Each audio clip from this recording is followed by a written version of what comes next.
Армысыз қазақ елі. Мен Көбеев Олжас Ескендірұлы, Жамбыл облысы Қордай ауданы Әлжананы ауылындағы номері 23-ші Тұрар Рысқұлов атындағы орта мектептің қазақ тілі мен әдебиет пәнінің мұғалімімін. Баршаңызға белгілі, елімізде ұлы ақынымыз Абай Құнанбайұлының 375 жылдығына орай ақын өлеңдерін жатқа оқу эстафетасы жалғасуда. Осы эстафетаны маған шәкіртім Дулатова Гүлназ жолдаған екен, оны әрмен қарай жалғастырайын. Жасымда ғылым бар деп ескермедім. Жасымда ғылым бар деп ескермедім. Пайдасын көре тұра тексермедім. Ер жеткен соң түспеді уысыма, қолымды мезгілінен кештермедім.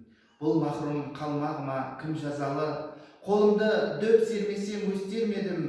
Адамның бір қызығы бала деген, баланы оқытуды жек көрмедім. Баламды медресеге білдет бердім, қызмет қылсын, шен алсын деп бермедім. Өзім де басқа шауып төскерледім, қазаққа қара сөзге дес бермедім. Еңбегіңді білерлік еш адам жоқ, түбінде тыныш жүргенді теріс көрмедім. Енді осы эстафетаны әрі қарай жалғастыру үшін әріптесім Әйгерім Ұланқызына және шәкірттерім 6-7 сынып оқушыларына жолдаймын.